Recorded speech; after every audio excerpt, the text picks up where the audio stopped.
জি, ওদের গুলিকে আমরা ভয় পাই না। ওদের গুলি ভয় পাও না? না, তখন তোমার বাবা মাকে কে জবাব দেবে? আমার বাবা মাকে আমি ভুলে গেছি যে মরে গেলে আর দাবি রেখো না।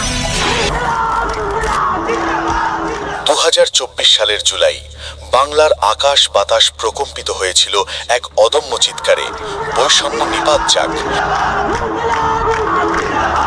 সাধারণ ছাত্রদের সেই আন্দোলন দমাতে রাষ্ট্র যখন বুলেটের ভাষা বেছে নিল, তখন রাজপথ ভিজেছিল আবু সাইদ আর মুগ্ধদের রক্তে।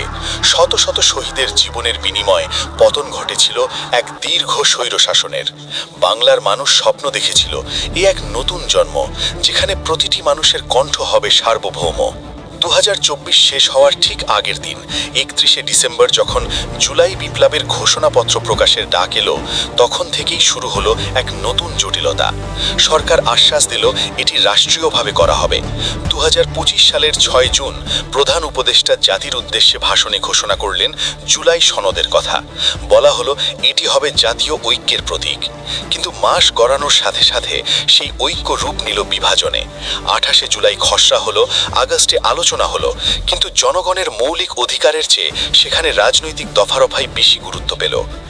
গত বছরের 17 অক্টোবর জাতীয় সংসদের দক্ষিণ প্লাজায় যখন সাড়ম্বরে জুলাই সনদ স্বাক্ষরিত হচ্ছিল, তখন সংসদের বাইরে চলছিল পুলিশের সাথে জনগণের সংঘর্ষ। এই সংঘর্ষই বলে দিচ্ছিল এই সনদ সাধারণ মানুষের হৃদয়ে জায়গা পায়নি। বিএনপি এবং প্রধান দলগুলো একে কেবল বিশেষ কোনো পক্ষের স্বার্থ রক্ষার দলিল বলে চিহ্নিত করল। বামপন্থী দলগুলো সরাসরি প্রত্যাখ্যান করে জানালো এখানে জুলাই বিপ্লবের ইতিহাসকে বিকৃত করা হয়েছে। কিন্তু সরকার কি কানে তুলেছিল সেই প্রতিবাদ? না। আজ 2026 সাল, বিপ্লবের 2 বছর পর দাঁড়িয়ে মানুষ নিজেকে প্রশ্ন করছে কি পেয়েছি আমরা? সংসদের ভেতরে দিনরাত জুলাই সনদ নিয়ে যে নিরবিচ্ছিন্ন আলোচনা চলে, সেখানে কি সাধারণ মানুষের পেটের ক্ষুধার কথা আছে? নেই। সেখানে কি দ্রব্যমূল্য কমানোর রোডম্যাপ আছে? নেই। আছে কেবল একঘেয়েমি রাজনৈতিক বয়ান আর বিরোধী দলের মতামতকে পাশ কাটিয়ে নিজেদের সিদ্ধান্ত চাপিয়ে দেওয়ার মহোৎসব। সরকার পক্ষ আজ সংসদে যা খুশি তাই পাশ করছে। সাধারণ মানুষ বাজারে গিয়ে যখন হিমশিম খাচ্ছে, তখন সংসদের এই ব্যয়বহুল আলোচনা কি স্রেফ প্রহসন নয়? জনগণের ট্যাক্সের টাকায় রাষ্ট্রের অর্থ খরচ করে দেশটাকে কি তবে আরও পিছিয়ে দেওয়ার পায়রা চলছে? বিশ্লেষকরা আজ উচ্চ কণ্ঠে বলছেন শিক্ষা, স্বাস্থ্য আর শ্রম খাতের মতো মৌলিক বিষয়গুলোকে ছুঁড়ে ফেলা হয়েছে। 2024-এর ছাত্ররা যে শিক্ষা বৈষম্য দূর করতে রক্ত দিয়েছিল, সেই শিক্ষার কোনো রূপরেখা এই সনদে নেই। অর্থনীতিবিদদের হুঁশিয়ারি সত্ত্বেও লুটপাটের অর্থ ফিরিয়ে আনার কোনো কঠিন পদক্ষেপ নেই। বিরোধী দলকে অবজ্ঞা করা আর একক আধিপত্য কায়েম করার যে পুরনো রোগ, তা আজ নতুন মোড়কে ফিরে এসেছে। এতে কি কেবল মানুষের মনে অস্থিরতা বাড়ছে না?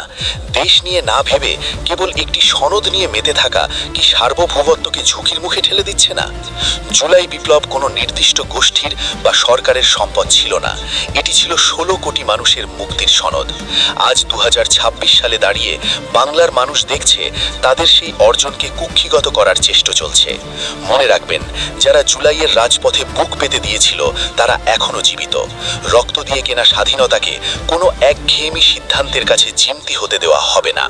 যদি সরকারের বোধোদয় না হয়, তাহলে এই জুলাই সনদ ইতিহাসের পাতায় একটি প্রত্যাখ্যাত দলিল হিসাবেই থেকে যাবে। দেশ আজ মুক্তি চায়, কোনো নতুন শেকল নয়।